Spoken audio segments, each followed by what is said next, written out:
대표님.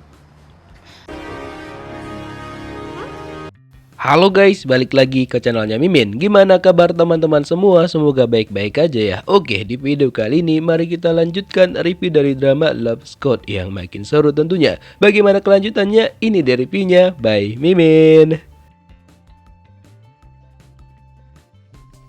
Padahal tinggal sedikit lagi itu bakal nempel ya kan. Jiun malah ketiduran sehingga dia mendaratnya mukanya di bahunya Eunho. Eunho pun gak lupa sambil mendekap badannya Kang Jiun. Kalau ada di sana rasa-rasanya pengen ngejorokin muka mereka berdua. Keesokan paginya ketika Jiun terbangun dia sadar bahwa dia itu lagi ada di kantor. Dan ketika dia ingat-ingat lagi kejadian tadi malam bahwa Eunho sama dia itu hampir aja kisah. Tapi dia ngerasa bahwa dia itu sedang bermimpi dan untuk memastikannya dia tanya sama Mie apakah semua orang itu pulang tadi malam. Mie bilang iya dan memang Eunho sempat nyariin dia, cuma dia yakin bahwa semua orang itu pulang ke rumah masing-masing. Bahkan ketika di kantor dia juga nanya sama Eunho tentang kejadian tadi malam. Eunho bilang iya dia emang langsung balik ke rumahnya dan bahkan gak ada sama sekali ke kantor apalagi bertemu dengan Kang Jiun. Dari sanalah Jiun berpikir bahwa emang kayaknya dia cuma mimpi aja. Tapi hal itu tetap membayang-bayangin Jiun, bahkan ketika mereka meeting dia nggak sengaja menjatuhkan penanya dan ketika mengingat itu lagi pas bertatapan dengan Eunho dia langsung berteriak. Semua orang panik dan dia bilang ada serangga untuk menghindarin kecurigaan dari rekan-rekannya. Namun tanpa sadar bahwa Jiun itu sudah mulai tertarik dengan Eunho, bahkan dia memuji hidung Eunho yang mancung banget. Kemudian dia ada rapat tapi dia bilang sama Eunho untuk jangan ikut, dia bisa pergi sendiri karena dia takut bahwa nanti dia dedekser ketika mengingat kejadian tadi malam. 같이 안 가도 돼요. 미팅 Ternyata Jiun itu pergi ke toko buku tempat temannya, jadi dia tuh ngebaca kayak arti dari mimpi yang sedang dia alamin kemarin. Dan gak lama setelah itu datanglah Biol, dia di sini mengajak Jiun untuk pergi makan es krim. Katanya ada es krim mint yang juga ternyata kesukaan mereka berdua. Dan Biol nggak lupa izin sama paman pemilik toko buku kalau misalkan dia itu mau keluar sebentar dengan Kang Jiun. Setelah itu Biol mengajak Jiun pergi ke toko es krim yang dia sebutkan dan mereka membeli es krim rasa mint karena mereka memiliki selera yang sama. Dan sejak saat itu Biol memperkenalkan dirinya dan juga menyebutkan namanya kepada Kang Jiun. Terus pacarnya Mie bilang bahwa Jiun itu diajak sama Biol pergi makan es krim bersama. Dan kayaknya mereka itu berdua sangat-sangat cocok. Cuma Mie ngerasa kasihannya sama Jiun. Kasihan kenapa ya?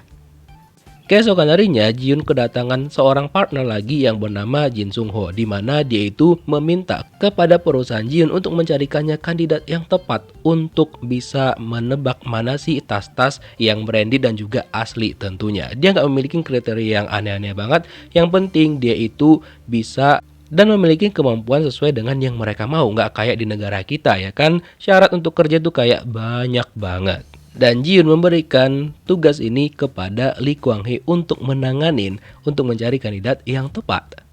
Sementara itu Jung Hoon ternyata lumayan dekat juga dengan pemilik toko buku yang ternyata Suyeon menempatkan bukunya di sana. Nah Jung Hoon kebetulan cukup tertarik dengan buku yang ditulis sama Suyeon dan tidak sengaja mereka berdua bertemu lagi. Akhirnya mereka berdua sudah cukup akrab dan tidak berantem lagi ketika bertemu. Lalu Jung Hoon juga mengatakan kepada Suyeon bahwa dia masih memiliki waktu banyak untuk membuat buku-buku yang lainnya. Karena tiba-tiba juga Jung Hoon meminta tanda tangannya Suyeon. Bahkan dia berteriak ketika mereka keluar dari lift untuk menyemangatin Suyeon. Walaupun Suyeon sebenarnya agak malu dengan tingkah kocaknya Jung Hoon. Sementara itu Lee Kwang Hee sudah memberikan kandidat-kandidat yang menurut dia itu sesuai dengan kriteria yang dibutuhkan sama Pak Jin. Pokoknya semua kandidat-kandidat itu benar-benar kandidat yang udah dia seleksi dengan sebaik-baiknya. Dan gak lupa mereka juga menginformasikan kepada Pak Jin bahwa mereka sudah memiliki kandidat yang sesuai dengan kriteria yang diinginkan. Cuma tiba-tiba aja kantor mereka menjadi suram banget karena ternyata saingannya Jiun, si lucut mak lampir Kim Hye Jin mencuri lagi kandidat mereka. Dan ternyata kalian tahu kan mantan karyawannya Jiun yang ini dia tuh masuk dan juga bekerja sama dengan Kim Hye Jin. Jadinya dia yang nantinya bakal menambah musuhnya dari Kang Jiun. Kwang Hee itu benar-benar nggak enak banget dengan Jun, lalu dia meminta maaf, tapi Jun tetap nggak bisa menerima alasan apapun Karena dia menganggap bahwa Kwang Hee ini sangat-sangat tidak profesional dalam bekerja dan juga nggak bertanggung jawab akan hal itu. Lalu mereka menyampaikan kepada Pak Jin atas hal yang sudah terjadi. Pak Jin bilang dia tetap memberikan mereka waktu dan dia nggak mau tahu, pokoknya harus sesuai dengan kriteria yang dia mau. Dan kalau misalkan Kwang Hee tidak bisa menemukan tepat pada waktunya, dia tahu bahwa dia nantinya bakal dipecat oleh Kang Jun, gak ada ampun sama sekali.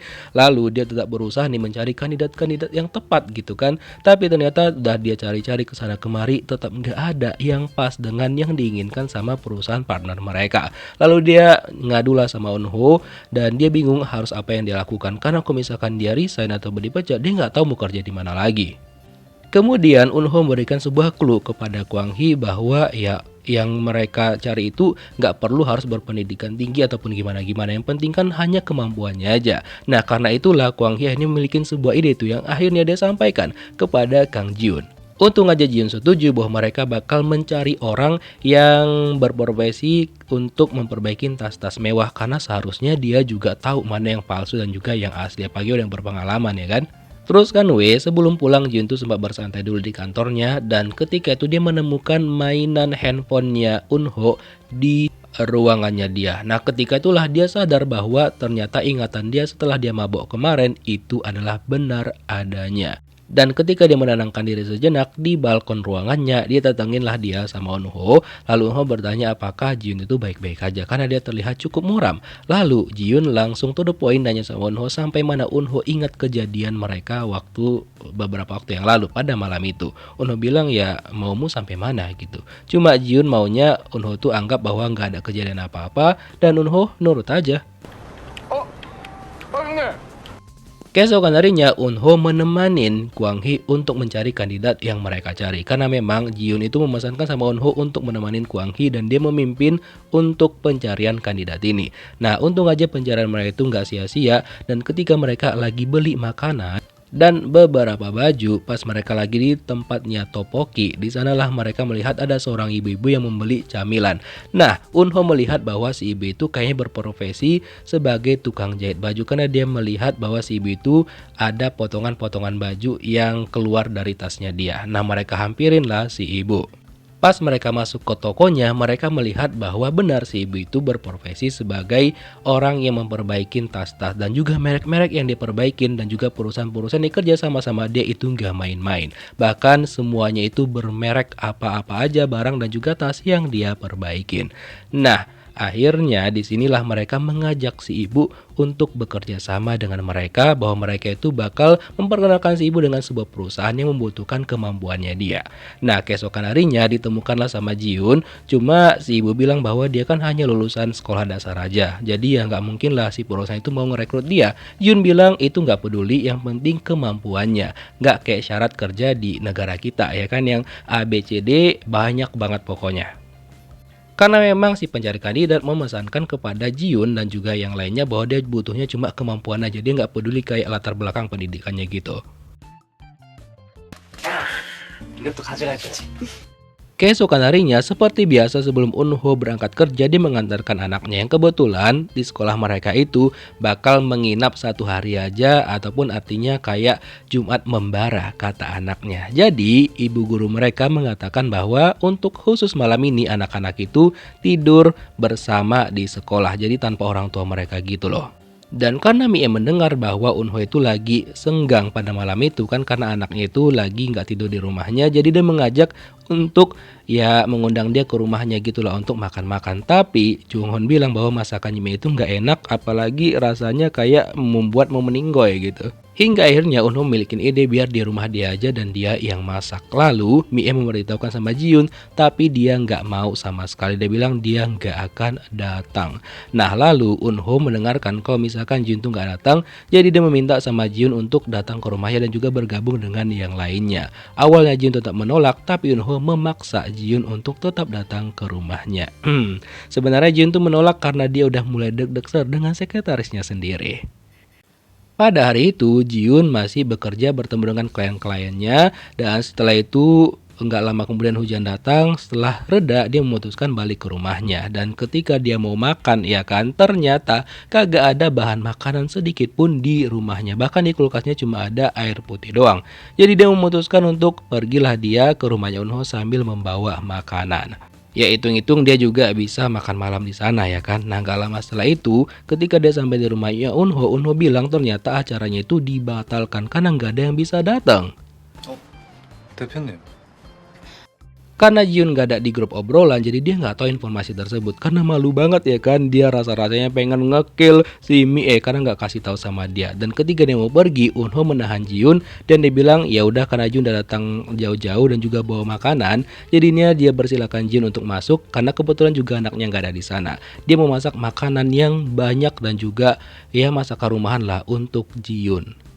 Sambil menunggu Eunho masak, Jiun tuh melihat-lihat rumahnya Eunho. Cuma kan karena nggak ada foto Eunho bersama anaknya dalam untuk versi gede, jadinya Jiun tuh nggak tahu kalau misalkan Biol tuh anaknya Eunho. Setelah menunggu beberapa saat, akhirnya masakannya Eunho itu selesai. Dan ketika dicicipin sama Kang Jiun, ternyata dia suka banget dengan masakan rumah yang dibuat khusus oleh Eunho kepada dirinya. Dia benar-benar menikmati masakan tersebut dan dia juga menghabiskan masakan-masakan yang dibuat sama Eunho. Nggak lupa juga Eunho memberikan stiker yang sering diberikan anaknya sama dia ketika mereka itu sudah bekerja keras dengan baik. Dia memegang tangannya Jiun, apa nggak Jiun tuh jadi tambah meleot ya kan, apalagi dipandang sama Eunho. Nah kebetulan Jiun tuh mau pamit pulang, tapi Eunho bilang karena Jiun tuh bawa kue tadi, ya makan kue aja dulu gitu. Terus Eunho permisi sebentar karena dia pengen nelpon sama anaknya. Karena anaknya bilang bahwa mereka itu seneng banget dan meminta ayahnya untuk berkencan aja selagi dia nggak ada. Nah ketika Eunho selesai telepon sama anaknya, dia lihat Jiun tuh udah ketiduran di sofa rumahnya. Dia juga nggak tega kan ngebangunin Jiun. Akhirnya dia selimutin Jiun dan dia biarkan Jiun tidur malam itu di rumahnya. Sebenarnya setelah itu Eunho pergi tidur ke kamarnya, tapi dia mendengarkan Jiun tuh mengigau. Jadi karena dia nggak tega, dia balik lagi ke sana dan juga mencoba untuk menenangkan Jiun. Dia pegang tangannya Jiun. Kesempatan kali ya kan. Nah akhirnya ya mereka berdua ketiduran di sana. Dan keesokan paginya ketika Kang Jiun terbangun, kagetlah dia loh, kok dia masih di rumahnya Eunho. Dia takut kalau misalkan mereka ngelakuin apa-apa di sana. Dan ketika mereka melihat jam, ternyata itu harusnya waktunya anaknya Eunho pulang. Dan mereka panik banget dan buru-buru keluar dari sana sebelum Biol itu datang. Tapi kan ketika mereka di lift, udah keburu Biol itu udah pulang dan akhirnya Jiun sama Eunho keciduk lagi berduaan. Sama Suyeon juga ada di sana dan untuk pertama kalinya Jiun tahu bahwa Biol itu adalah anaknya Eunho. Kira-kira bagaimanakah selanjutnya, kita lihat di next episode. Thank you for watching guys. See you next video. Bye bye.